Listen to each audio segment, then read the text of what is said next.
So we put on the website, we put on the consultation form, we start recording. I'm getting ready.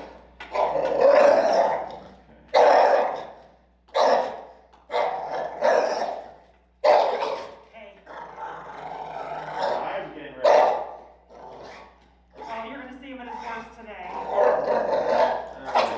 Sir, may I come over here, please? Sure. Hey, dog. All right, I'm going to have you, Dog. I'm going to put this around his neck, okay? Please, that should be inside. Look at this. You go around his neck, here, okay? Pinch forward like this, okay? Okay? And this should help us de-escalate him much better than that the harness. The harness actually creates more aggression, okay? See, the other trainer, we went to a behaviorist. Right. Yeah. Right, and that's why we're here. Yeah. Because I think he's actually gotten worse. Step out for a moment. Okay, thank you. Appreciate that. Once you feel like you're secure, Okay, thank you.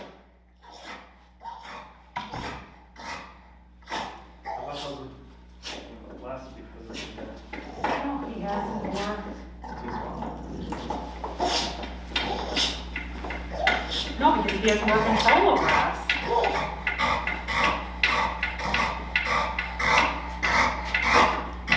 It's funny because you notice how since he's been on the harness, like he does that thing before he pulls when he walks outside.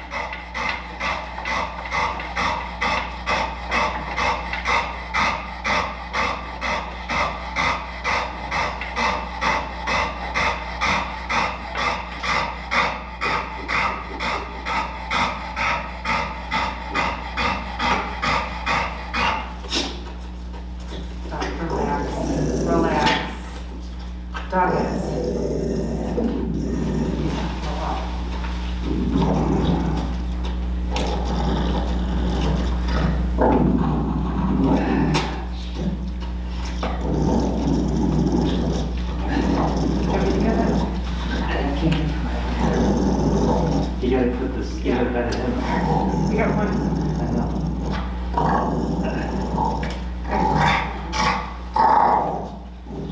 So, was it supposed to be the other way? Yeah.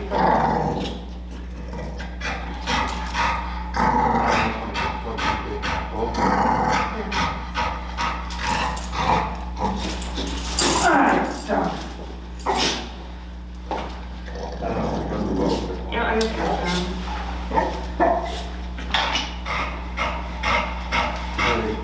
You just want to call him back in and see, ask him if it should be in both rings. Is it going in both rings? I got the, the harness is out one. Just the swivel one? Just the swivel one. Okay, he's Okay. locked up. Alright, we're good. Okay, what you're gonna do here, straight up. Yeah, and then let go of the harness, and pull straight up, right, up. And you're gonna feel him relax. Yeah. Okay, when you start to feel relaxed, when you ease that pressure. Okay, go ahead and have up, and you're gonna stay seated, see it? Okay, and then relax. Okay. I'm gonna move and have a seat here. If he goes, you're just gonna pull. Okay. And then, one bed.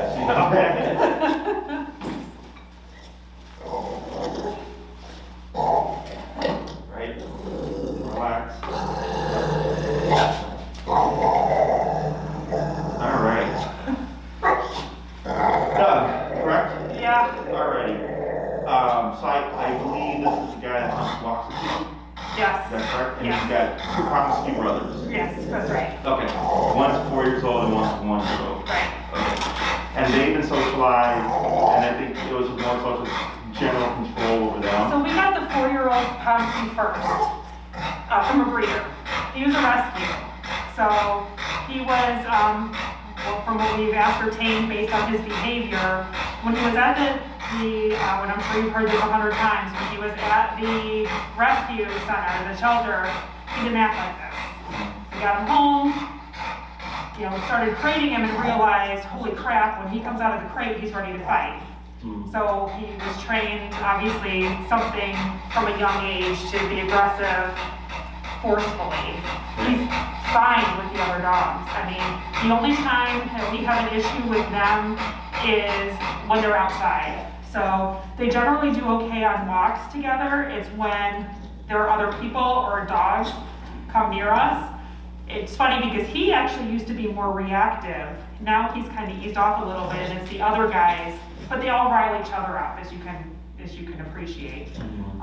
He though is, as you can see, extremely people and animal aggressive.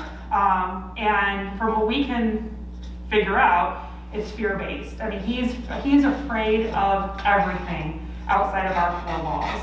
You get him in the car, he shakes like a leaf. Even like when we were muzzle training him, you put the muzzle on him, he shakes like a leaf. So he's reactive to noises, just everything. But see this, we've never been able to do this with another person in the room that is not our immediate family. Okay. So that'll be $1,000. Up, yep, and then keep up, and now relax. Yeah. Up, pull up, and now relax. There we go. The reason why that triggered is because the energy changed. Because you laughed and I laughed. Okay. So here, good job. And relax, yep. I'll have to test a little bit more to really see what he's about. But definitely up there in intensity. Okay. So you said he had worked with a behaviorist, now he's on fluoxetine. So he had been on the fluoxetine before we got to the behaviorist. Our vet had put him on that. The behaviorist put him on a bunch of stuff that he's on gabapentin, he was on gabapentin, clonidine. The approach that she was taking was to protect him from the world. And that doesn't work for us. You know, I can't board him, we can't go on vacation. So it was, you know, she wanted us to get a noise machine. She wanted us to, it's just not realistic for our way of life. The clonidine doesn't make sense because again, that desensitizes him to the world. So when he's on it doesn't do. He shakes a little bit and it doesn't do much, you know? And that's the thing, and I finally got this on film, because we just started recording stuff due to COVID. But your story is not the first, not going to be the last. I'm assuming this person's like a PhD behaviorist. Yep. Bullshit. I know. So I had a young lady, she spent I think about $1,000 for 3 hours with a PhD behaviorist. Same story, never got anywhere. And I came in, I told her it would be $1,000 for 6 classes and the collar that you'll need. And we got it done in 2 or 3 classes. Yeah. Okay. And she was just like, this is crazy. And I go, yeah. I'm like, because they have PhDs and they, or doctor or whatever, unfortunately people think this is gonna work. And everybody wants to throw pills at everything. Yep. And it doesn't work. So not only is it not realistic for your way of life, it's just not realistic, period. Sheltering them from the world, like. Well, and I will say the fluoxetine, that does work. I mean, we noticed a distinct downtick in just his general anxiety on that. And the vet has actually upped that since. He was originally on 20 and now he's on 40. When he's not on that, we can tell a difference, but we don't give him the other 2 anymore. Gotcha. That's what we're doing. Is he on fluoxetine now? Yes. Yeah, so I didn't know. Yeah. Here, no. But yeah, I mean, I guess for just like, from what we noticed, just in our everyday environment, Sure. he's much less noise reactive, and he calms down, I feel like, don't you feel like he calms down more than he used to? He also does not roam at night like he used to, on the fluoxetine. Okay, so have you done any kind of training yourself? Yes. I mean, we do. I mean, when he came to us, he couldn't do anything. So, I mean, he sits, he gives you his paw. He's very... He used to guard his food, like when we first got him. Yeah. Everything was guarded. So it seemed like he probably was starved. Yep. So we couldn't even bump into him or come close to him if he was eating. And now the other dogs could come by him. We don't have to into his pick up bowl. the food anymore. Yeah, they can go into his bowl, he can go into, and there's no aggression at all with food anymore.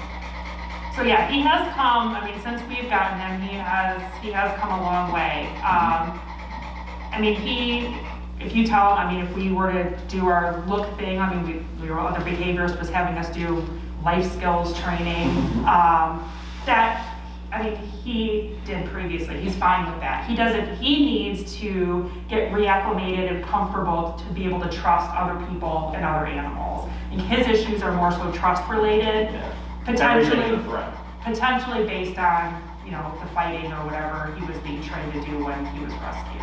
Okay. Does he have scars or something? No, No. no, Okay. When we got him, he was very skinny, like bony. We've had him for a couple years now, right? yeah. I mean, And compared to you what got- he is now, He was an adult when you got him? Yeah, nobody can tell us how old he was, obviously.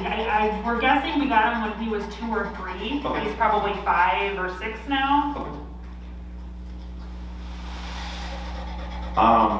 The reason why I say that is a lot of people attribute aggression, you know, to things like that or abuse, and then more often than not, it's actually doesn't. Oh, okay. Yeah. We were just inferring it based on his behavior. I mean, it's Sure. particularly the crating and the food guarding. Mhm. and they told us he was picked up off the street. Right, Like, yeah. he wasn't like dropped off because somebody couldn't handle him, he was loose. Sure. So, a lot of stuff is just genetics. Okay. Okay. And like I've trained dogs that were clearly abused. Like I trained one dog who had stab wounds. I trained another dog that had bullet holes. Oh, God. And sweetest dogs. You know, so clearly there was abuse there, but it had no factor in their behavior. Because dogs are present. Okay. Dogs aren't past, dogs aren't future, dogs are present. So one trainer put it to me as, you take a stable dog in an unstable environment, unstable dog. Stable dog, stable environment, stable dog. Unstable environment, even more unstable. Yeah. Unstable, stable environment, still unstable, right? Because now there has to be more proactive work to get them to stability. Yeah. Okay, not to say that you haven't done anything, because clearly you have. But a lot of this can be just the dog itself, okay? Like let's say he was beaten with a broom, and you brought up the broom and he ran away, I could see that time together. Yeah. Because he's thinking, oh crap, this is gonna happen again, right? Yeah. But in terms of the actual personality type, typically doesn't have any real factor, okay? And I say that for a couple of reasons. One, just because people tend to carry the past.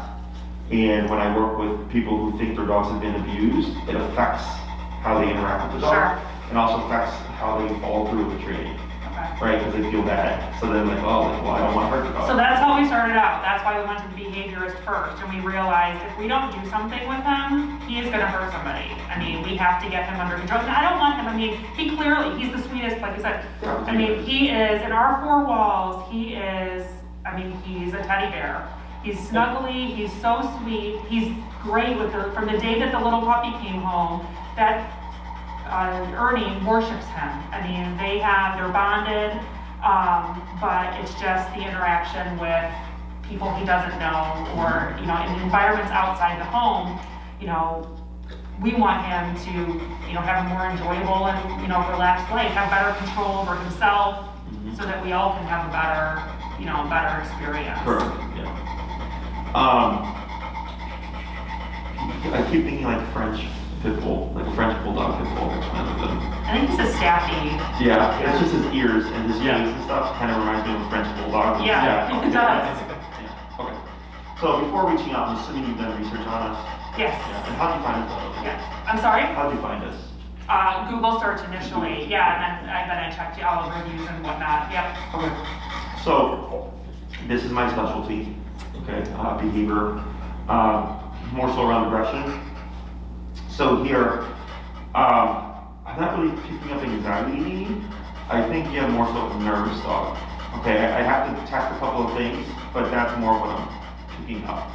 The dog that you saw before you was an anxious dog, okay? So the difference there's fear, anxiety, nervousness, and they look very similar, but their differences are anxiety. So actually the nighttime stuff you said, Yep. right, that can be anxiety based because the brain's just unable to settle. Yep. Nervousness tends to trigger to something. So anxiety keeps moving, nervousness will relax, but then if something changes, they trigger. So earlier when we laughed and we started growling. Oh, that's right? him. That's him then. And then fear is they don't really let it go, they'll keep barking, but they stay away. Okay, so like, if you put them in another room, like he just bark for like hours until the Oh, he'll stop. Yeah, he'll stop. Yeah, and then relax. but right there with my hand movements, right? Yep. But you know, from the day we brought him home, he's had this nervous tic where he nibbles. So he'll find like a toy or a blanket, and when, like you said, when the energy changes, he'll nibble on a And blanket. sometimes it's first thing in the morning, everybody's getting out of bed and he starts nibbling on the blanket. But that makes What are you sense, nervous because with about? the You just energy woke change. up, you know? Yeah, we were all relaxed. Right. Yeah, we were all relaxed and then start to move. Yeah. That makes a lot of sense. So what he's doing is he's redirecting his frustration. Okay. Here, with me moving, you know, he finds it threatening, he starts to growl on that, right? But for you guys, because you're his family, he still gets frustrated, but instead of like growling at you or whatever, he's just going, I'm gonna release this on this blanket. Yeah.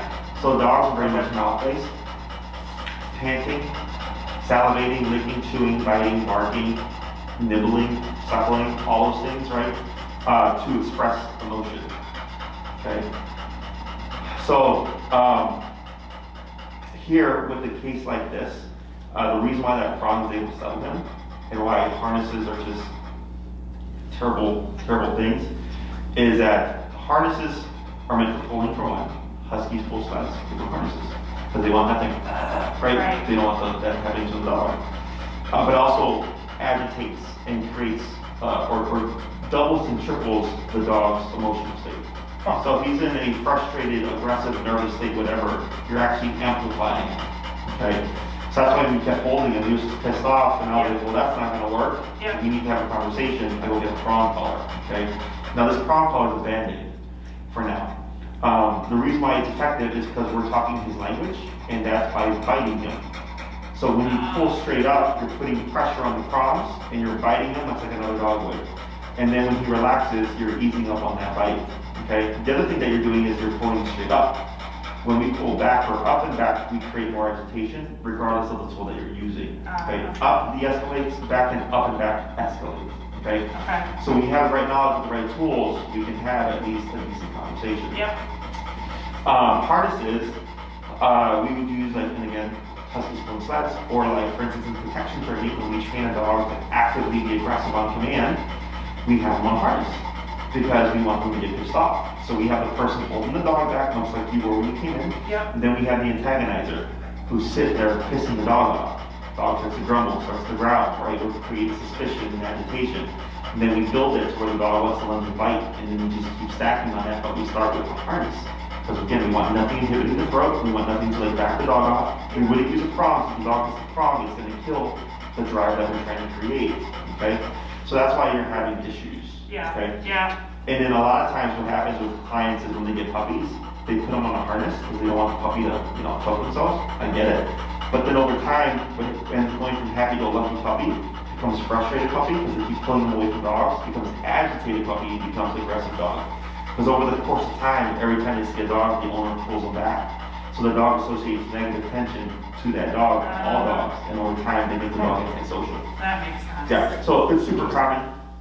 That's interesting. That's, Yeah. Because it's almost the opposite of what we were told for the reason to get the harness. That was the biggest waste of $700. Because they said, well, because anytime you were putting, we had a choker before, you know, anytime you're putting that pressure or they're But that pulling. makes sense what you said about the pulling back, because that's what the choker collar did. Right. Is different. And the choker, when you talk about the chain. Yes. So the chain could be almost as effective, but what happens is because it's a blunt force, it doesn't work as, because this is biting him. Can you even believe this right No, now? I can't. Because you're like biting him. Right. Like dogs bite each other, Right. it's like communication. So that's why prong is much better than a choke chain. But the other thing is, a choke chain can be effective, but you have to, again, go straight up yeah. and not back out. Yeah. Yeah, okay. So that tiny little detail makes a huge Sure. difference. Yeah. Okay. Oh, clearly, because this is incredible. Yeah. So when he complies and he eats that attention, that's communication. Yeah. Okay. So you're telling him like, hey, you're not going to do this to Jesse. Okay. And then when you relax, I relax. But then also Jesse's not a threat. Jesse's Yeah. not doing anything to trigger that, it should warrant him to behave that way. Yeah. Okay. So here with a case like this, one I have to test to see is there real intent behind his lunging and growling and barking, okay? A lot of times dogs can be super threatening, and then you get into their space and they're like, whoop, and they shut up. Okay, it's all bluff. In other cases, it's a big show and there might be a low level of aggression, or it might be high level aggression. I don't know until I put him under pressure, and by pressure I mean actually going in to touch him. Yeah. Because that's what tells me the full scope of the dog. Let's say he does have real, or to some degree, a level of intent behind all of that nonsense. Then we have to correct that behavior, teach him that that's not allowed, or that's not going to be accepted. Yeah. Okay, so technically, so most trainers work around the problem, which is an option, right? But then it's like, well, what happens one day if someone just comes up out of nowhere to touch him, right? And he's not ever been corrected for the bite itself. It remains an option for him. Yeah. And I want to teach him it's not an option. Yep. So we want to correct that so that, and it's not to say, because if someone comes out of nowhere and touches him, like he's going to be surprised. I would anticipate a bite, right? But if it's been put in his brain that he does not do that, much less likely that's going to happen. So to give you an example, when I first started my business here, I got a very aggressive pit case, pit bull, and she hated people touching her tail, even the owners. And I spent 2 to 3 classes essentially harassing her and touching her tail. And the owner got really pissed, and like even yelled at me. And I was like, trust me, like someday someone's gonna be stupid and grab your dog's tail, right? Yeah. Fast forward, we finished the program. They couldn't have people come over and all that stuff. We finished the program, they had people come over, she was warming up with people, she was making friends, we could have a life again. I ran into him at a bar. And the guy comes up to me and he's like, Jesse, he's like, I gotta buy you a shot, man. He's like, I said, I'm so grateful for what you did, because they were at a festival in Pilsen, and because they could actually take her places now, and some kid ran up and just grabbed her tail. And she kind of froze and like looked at the kid and then looked at the owners and just kind of sat there, kind of shell-shocked, and did nothing. And he's like, man, he's like, had you not done that, he's like, he would have bitten her for sure, or she would have bitten her for sure. Yeah. I said, that's why I did it. Wow. Right? Because people are stupid, or can be stupid, Yeah. right? They're like, oh, you got a dog? Well, people, and even in our vet, and I'm so frustrated where we go, I mean, we've been going there for years and years though, but they expect all dogs to be perfectly behaved. And it is so incredibly frustrating to me that even like our little guy Ernie is 8 pounds, that he has a muzzle warning on him for, not to say that he couldn't be aggressive, but because he's a puppy, when you put his collar on, he wants to play, he thinks you're playing with him. They think that's biting. I mean, it's things like that. Yeah, I mean, it's just so incredibly frustrating. So even like situations like that, I mean, I want to get him to a point where, again, we can have people in our home again, or I can take him on a walk and not be terrified that a little kid is gonna come up to him. Because there are a few dogs in our neighborhood that look like him, that I'm always concerned that the kids might associate him as one of those dogs and come up and try to pet him or interact with him, and holy crap, I mean, he's gonna go berserk. Correct. Unfortunately, almost all people are just like misinformed. Yeah. You know, or they think like, oh, dogs love everyone and everything, and if they don't, something's wrong with their Exactly. dog. Well, that's what our vet is like. Oh, there's something wrong with your dog if it doesn't sit like this 24 hours a day. Yeah. Right. So, it's super common, you know, so no worries on that. So the way I go about this is, one, I gotta figure out what's the aggression. Is it really aggression, or is this just a guy that's frustrated, who's been mishandled? Okay, and then the next thing is, if there's no real aggression there, okay, then we go about it like I normally would. Okay, so 98 to 99% of the time when I get an aggressive case, they're not aggressive. Because once I come into the personal space, that's what's gonna tell me, is there intent or not? And then also, if there is intent, how bad is it? Some dogs, it can look really bad and they go boop, and then they're dead. Other dogs can look very like in terms of intensity, like nothing, and then you come in and boom. They just come in with power and they're just shaking, right? So you don't know what you're gonna get until you put the dog under pressure. Yeah. So if there is no aggression, we start with structure, we start with discipline. So technically what you're doing right now is discipline. When you're putting that pressure on them with the prong collar. When people think discipline or correction, they usually think harsh punishment. You know, they usually take it to an extreme. That's actually not how it works at all. When we talk about pressure, when you're pulling up, I said you're gonna pull up and you're gonna feel him relax. When you feel him relax, you're gonna ease into it, right? That is pressure work. We do the same thing with e-collar, okay? We start low, we work our way up. So think of the more you pull up on the prong, the more contractional pressure you're gonna put on him, right? And then finally he's gonna hit a point where he's like, okay, I'm gonna give in, and then we relax. Same thing with the e-collar. We keep raising that number until the dog gives me the behavior I'm looking for, whether it's stopping the aggression or stopping reactivity, or giving me an obedience command. Yeah. Okay? Now, e-collar, more commonly known as a shock collar, is not electricity. You're not shocking your dog. Are you guys familiar with stim therapy? Yep. The We electrodes? yeah, we have one for the little guy because he's a barker, so yeah. Okay, sure. Yeah, So it's a muscle contraction, Yeah. right? So it's just centralized. This one's a vibration, the one that we use. It gives like a warning signal and then it vibrates. Gotcha. It redirects them essentially, yeah. What we use is an actual stim, Okay. the muscle contraction, because dogs are physical animals. Yeah. Okay. So a lot of times the vibrator, the tone, dogs after so long just go past it because it's not anything really aversive, Yeah, right? There has to be some level of discomfort in order for the dog to learn not to do something. Aversives are perfectly healthy. Like I was raised old school, I was spanked. I was spanked if I, didn't do my homework, if I talked back to my mom, if I didn't do my chores. So that became a motivator. Right. Either do these things and then don't do certain things. Same for dogs. Dogs don't give each other fluoxetine. Dogs don't give each other CBD. They don't give each other treats. They bite each other. Okay? And that's how they learn, that's how they raise their puppies and stuff. But the world has been brainwashed to think you can fix things with drugs or positivity. And I'm not against positivity or positive reinforcement, but when I see this, it's the last thing on my mind in terms of fixing the problem. Yeah. I didn't come back here with a bunch of treats and say, here, let me throw some cheese at him. I said, let's go get a prong call, let's talk his language, and then relax. Yeah, let's talk his language and start putting consequence to things, okay? So, here, with the e-collar, and I'm gonna have you actually not pet him anymore, okay? Because you're actually, I know what your intention is. yeah, Petting is a reinforcer. And I know you're trying to teach them to, or get them to relax, right, Yeah. to settle. But really you're telling them, you should be stressed and anxious that Jesse's here, okay? So when you pet a dog, you're telling them to keep doing what they're doing at that moment. So if you said sit and he sat, you would pet him. That would be correct. Yeah. You did what you said.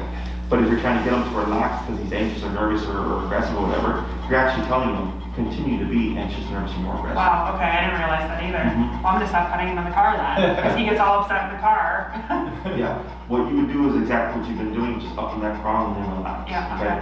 So, because you also want to think that he's looking at you as a reference point, Right, and we're all calm passive here. He's the one with issues, right? Right. So he's reading the room, and he's like, all right, like Jesse's not a threat, it's not doing anything to harm me. And look at mom, she's not worried, she's not telling me to keep doing the behavior.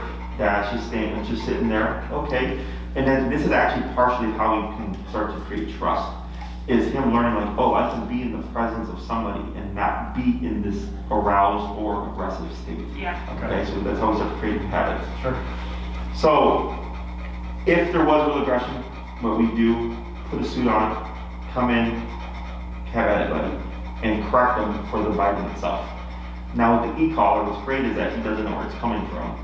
If I do have a fear-based dog, and the dog's lunging, let's say the dog tries to bite me, and I correct them with the prong collar, it just reaffirms for the dog, you should be scared of me, because it sees me yanking. okay. Does that make sense? Yep. With the e-collar, the dog does not know where it's coming from. So I come He in. doesn't know what to attribute it to. Correct. So all the dog learns is, hey, if I bite you, this thing goes off, but if I don't bite you, nothing happens.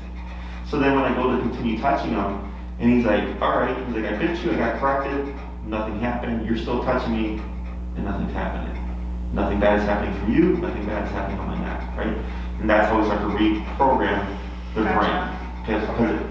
Because if I have a dog that does not want to have anything to do with people, the worst thing that could happen to him is touch. Yeah, Okay, so if we get him over touch, everything else is pretty much easy. yeah, Okay, so that's one part of it. Then from there, there is socialization exercises or exercises. It's super simple. It's just a matter of repeat or repetition, and then time. Okay. Then the next factor is, of course, just control in terms of obedience. So let's say there is no real aggression, and this is just a dog that again is just frustrated, and maybe it's just caught up in nervousness and anxiety. Is we do what I call an indirect approach. And the first thing we always teach is the heel command, walking at your side, no tension. You take 5 steps, he takes 5 steps. You take 1 step, he takes 1 step. When you stop, he automatically sits, and this will be a completely slack leash. Okay? When you have that level of focus and control, it helps fix about 60 to 70% of problems. Okay? And it's not the heel, it's not the obedience that's helping him, it's the e-collar. It's the discipline, it's the consequence for not doing the correct thing that's actually helping you calm down. Yeah. Okay, and if you want an example of this, if you go to our YouTube, I'm assuming you saw some YouTube videos? Yep. Cashew Okay. is a great case to watch. Okay, Cashew came in just like this guy, and I did the same thing because she was on harness. Put her on a prong collar. They were finally able to calm her down. I can't. Right now I'm gonna tell you. It's hard not to. Yep, and up and relax. But you see that energy, right? How when it changes, he starts to disagree. Yep. Yep. And relax. So Cashew has come a really long way, okay, in terms of her behavior and stuff. So, and you see in the consultation, she's throwing out a lot of threat. And they go to touch her, she shuts up, does not a thing. The moment I pull back, Yeah. she's at it again, right? So here, the first two classes would be the heel exercise, okay? We see what does that fix. Well, that's going well. Then we revisit the touch, okay? Go on class 3, see where he's at. If that's going well, then I would show you and we would use a different muzzle. If you're trying to socialize them, how to socialize them with people correctly, okay? Now, I don't expect this guy to love anyone or everyone that he meets on the street. But like, let's say your family members, your friends, people that would come over on a regular basis, Yep. those people matter, Yep. okay? It's a very controlled exercise. We do use food paired with e-collar to balance things out, so there's a positive and a negative, to see where we can get him, okay? He may warm up to everybody, he may warm up to some people and not others, okay? That's where I can't guarantee things, okay? Also, there's just how much time and effort do you put into it. If you can only do that once a month because you only have a guest once a month, well, you're probably not going to get to that point, right? Or if you do, it's going to take a really long time. If you have guests come over 3 times a week, you're much more likely to get over humps because you have a very kind of frequent social life, right? So that example I gave you earlier, that fear aggressive pit, they used to throw house parties all the time, 3 to 4 times a week until they got their dog and she became fear aggressive. So then since we had started the training, we pushed all the core things. I said, now you can start socializing. They would have people over 3 to 4 times a week. So they got her over it very quickly. It only took them a couple of months. Yeah. Okay. So that just depends. Yeah, see, we don't. I mean, we, for the most part, I mean, like your parents will come over or whatever. I mean, we're so busy. We have 2, a 16-year-old son and a 10-year-old son. So we are out a lot, just running around and whatever.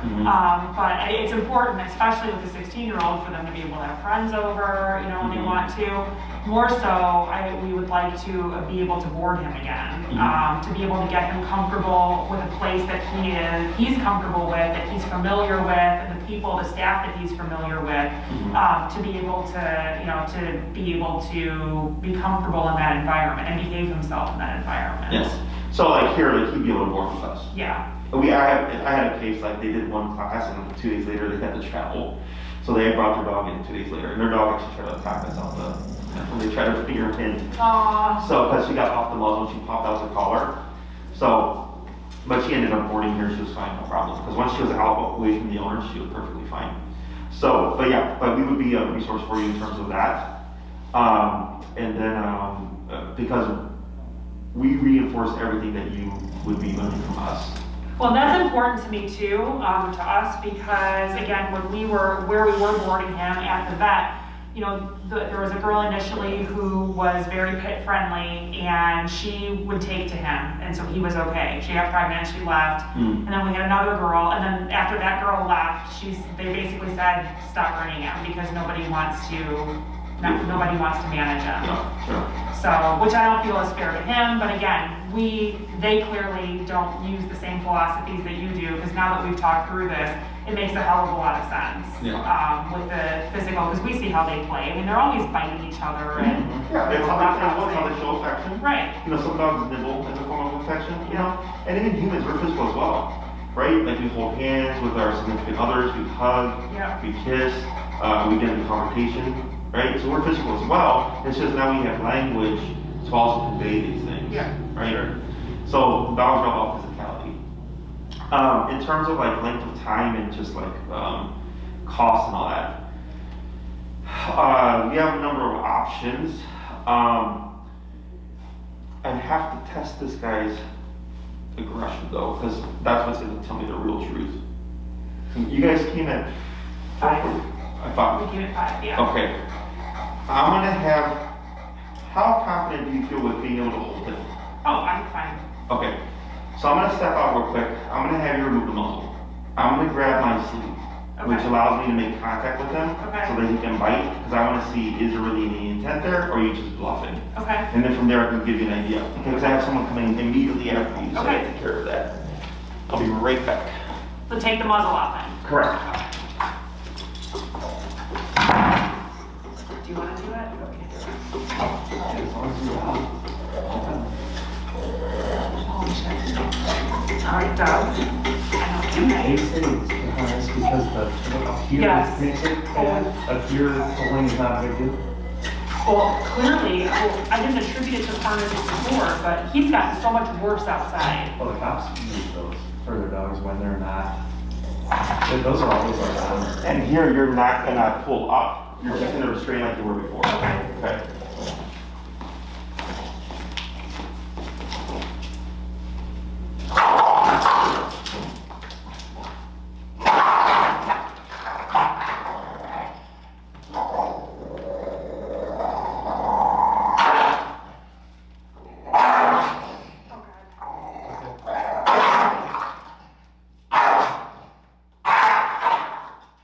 Short release.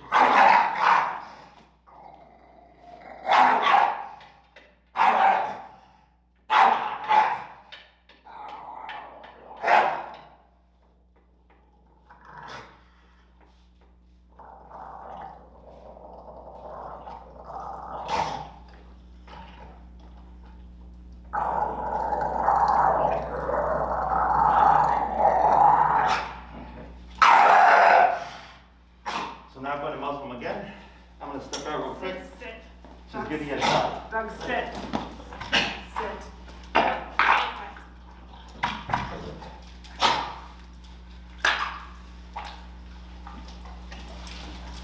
Sit. Sit.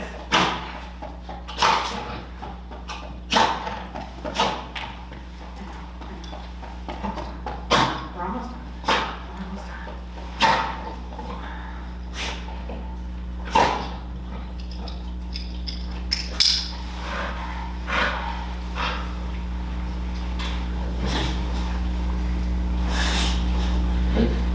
Where's the? It's all twisted.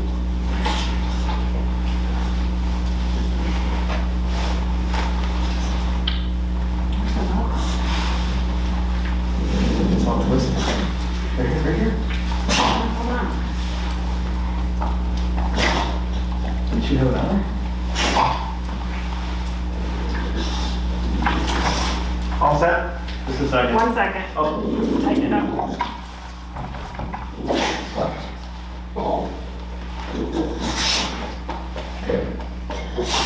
It wasn't on the floor.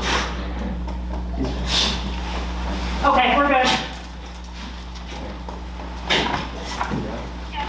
All right.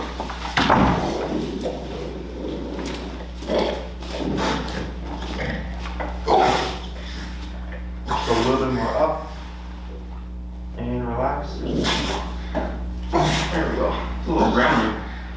Okay. Doug, sit. Sit. So it's up and away. There you go. And then relax. Okay. So he's just gonna have a little bit of tension because I put him under pressure. In terms of intensity of bite, the first one was like a 3 to 4. That was like the worst one. And the rest were just kind of sideways bites. Yeah. But then once I stayed there for a bit, what happened? Yeah, he backed down. He backed down. He was just grumbling like, okay, like shit, what do I do now? Right. Yes. So, if someone moves the wrong way or does the wrong thing, so like for instance, like most people see that they go, whoa. That's why we have the suit, because it allows us to come in and just confront the dog and really show what are your colors, right? Right. Because if I move back, it's going to empower him.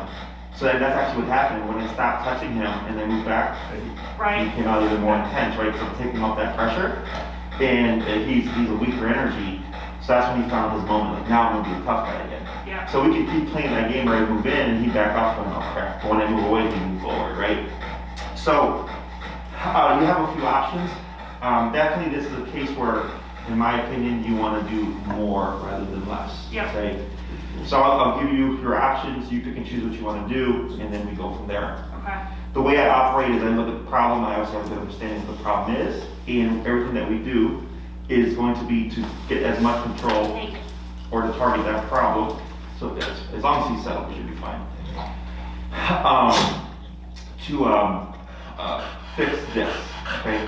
The one thing that we're gonna need for sure is the heel. That's the first thing that we're gonna cover if we go about the obedience route. See what does that fix. By class 3, we revisit this whole touch exercise, okay? From there, we will get him an appropriate muzzle. We use the basket style and for extended wear. So then we can start pushing towards socialization exercises, okay? If your main concern is really just, we want to just fix this, we really don't need a whole bunch of stuff, that's what I would do, that would be about 6 classes, okay? My suggestion is, again, I can't guarantee I can make them social, okay? But I can at least give you a lot of control. So then you have 9 and 12 week programs. Okay, the 12-week program will get you as much control as there is. The 9-week program is kind of right in the middle, okay? Now, if you want more of security on this guy over the long term, okay? And I haven't done this in a while, right? So on my website, you have obedience and behavior programs, right? Now, obedience programs also cover behavior. Okay. The difference is with behavior, it's a variable. Obedience, I know what I can get done within the time frame. If you're like, Jesse, I want to learn heal and recall, 6 classes. Heal, recall, and don't move, 9 classes. Off-leash training, 12 classes, right? I already know that. But when we have behavior, that's a variable. It can be very easy, it can be very complicated, is we have, it's the most expensive program, and you don't have to do this, it's just if you want peace of mind. That's over the life of the dog. So it's kind of like a guarantee or a warranty, if you will. That one is 12 to 16 classes. Your dog is fully off leash trained, and you do your homework, and we push as much with the behavior as possible, okay? And then, let's say in 2 years, something crops up, you're covered. You give us a call, hey Jesse, this happened. You explain it to me, I go, okay, it sounds like this, and you're like, we've lost control of him. I go, all right, come back in, we make a few adjustments, 2 to 3 classes, you don't pay any money, you're good, it's part of the program, okay? So, like for instance, a 12-week program, I believe is like $1,675 off the top of my head, if you meet me here, work out in the facility. And then we have our behavior program, and that one's $4,250 if I'm remembering that correctly. So it's more expensive, but you're paying for something that's gonna be like a lifelong thing, okay? So like I have a young man that has a Doberman, and the Doberman bit his little sister in the face. Oh, God. So he did the behavior program, so he's covered, right? So a year from now, 2 years from now, whatever, if something pops up, I come in, he's not gonna pay additional money. In your case, if you did the 12 for like $1,675, if something happened in a couple of years, you need to come back, you would just pay whatever number of classes you want, okay? So it's really up to you. One just comes with a bit of warranty, and like let's say I come in, I'm thinking 12 to 16 classes, and we need 4 more classes, you're not paying for those classes. Sure. Right, because you paid for that more so result than you did for a set my time. Yeah. So you have those 2 options. So you can do at minimum 6. If you do 6, I'm doing bare bones. Yeah, we're not doing the minimum. We're No. either, no, we're doing, we're in it for the 4250. I mean, this is, like I said, I want my life back. I want my kids to, be comfortable having friends over. I want her to be able to come here and board, and I know you take them like this, but I don't want this. I want, Yes. yeah. Okay, now, as we progress, again, he's an animal. We're gonna make a lot of progress, okay? There's a lot of different options. There's one, we're trying to get him to be social again. Again, I care about the people that are gonna be within the home and all that stuff. Yep. I cannot make him like people. Oh, I know. Right? Yeah, no, Just so you're yeah, aware. yeah. I know. The things that we'll cover, I'll definitely have to do e-collar training, muzzle training, which it seems like it's fine for the most part. It's just that. Yeah, the basket, I have a hard time finding one that fits his face, so maybe you can help us with that, Sure. because we've had a couple and they just have not been successful for us. Yeah. This is the best that he'll tolerate, that I know I can get on him. Yeah. Well, So what we would do if this problem is accepting the muzzle, is we have videos that will send you to help muzzle condition. There's also force conditioning, which means using the e-collar to muzzle train the dog. It's not the greatest, but it's an option. But we always tell people food conditions will provide you information for those to watch and do it your own, because it's not really worth your time and money to do that here. Right. But if, like, let's say you're still struggling, then I'll say, all right, bring them on in, we'll see what's going on. Yeah, we muzzle trained it, I'm doing it with food. I mean, and then. Yes, and that's how we would suggest. You Yeah. keep doing it with food. Do it with food and then I leave it on, It wasn't yeah. sit down. It wasn't kinda sit loose, down, yeah. And then we progressively got it to the point where it was on. Sure, yeah. And the one that we use, if it fits them, has a loop on the bottom that can secure to your collar, and then it has a third strap on top. Oh, okay. So, yeah, So it that's really- definitely different than what we're using. Correct. Or we've used, okay. So it should be more secure. Yeah. Once we get to the range of like, or to the space of socializing and stuff, that Muzzle's gonna be on a lot. You know, it's gonna be your best friend for a bit. Also, to have him here until we like get a feel for him and stuff, you'd also need to, of course, to come here and all that. So, any other questions or concerns? No, I don't think so. I think the only thing, I guess, concern-wise or question-wise is the, I guess, stimulation of the other dogs. So, you know, they're, I guess, people reactive, but they're just yappers. I mean, they're, you know, vocal, you know, around people and how. They're not I guess, aggressive, dude. They're not aggressive at all. No. They're just excited. I mean, they're Pomsky, so they're, you know, the When Pomeranian. they bark because of excitement, he thinks, oh my God, you know. Right. That's at least the way I. So I guess that's my only concern is if there's anything that we can do or you can give us tips to mitigate that, I guess, in the home. Yeah, so that's easier. So like, with the Pomskies, it's just don't do that. We don't need any real obedience there. No. Now, if you want to obedience train them, you Oh, can. they're definitely coming, yeah, I would, yeah. Because again, they are not aggressive, it would be nicer for them to be more obedient. I mean, they sit, they lay down, they give paw, they do stuff like that, but like the heel training, they still have prey instinct, especially the little guy. Oh my God, he's killed mice, he's all kinds of stuff. So the prey instinct in them is very high, so when we're outside, they just have less control of themselves because they're on the hunt, so. Okay. Yeah, we'll definitely be here with them. So what I would do is let's focus on this guy. Yeah. The stopping behaviors is simple, and I can give you information on that until you're ready to bring, do the training with them. Because he's going to be a bit of work. Yeah, Okay? yeah, I want to focus on him first. Yeah. That's what I was telling Maria. They're fine, and we can live with them, but he needs a lot of work. Yes. In terms of like the fluoxetine and stuff, it's up to you. In my experience, it doesn't. I know at home it settles down. Yep. Ideally, what we should see is once we get discipline and structure, that's actually what's going to settle them. It's Yeah. just the consequence for behavior. Yep. Most of my clients take their dogs off the fluoxetine. Some of them it makes them feel better. So I'm like, I don't have a problem with it. But if it's like something that you don't want them on, it's, for my opinion, it's not really helping. Obviously, in this scenario, Oh, yeah. that it's for me. You can take. But I'll be curious to see how his behavior changes at home once we start doing this, because yeah, I mean, if that makes sense, we'll definitely take him off. Yeah, of and it. again, I don't care. Their Yeah. house rules. But Maria will get in contact with you. She'll send you the make and model that you'll need for the collar. Okay. It runs about 325-ish with tax, fully waterproof, 1 mile range.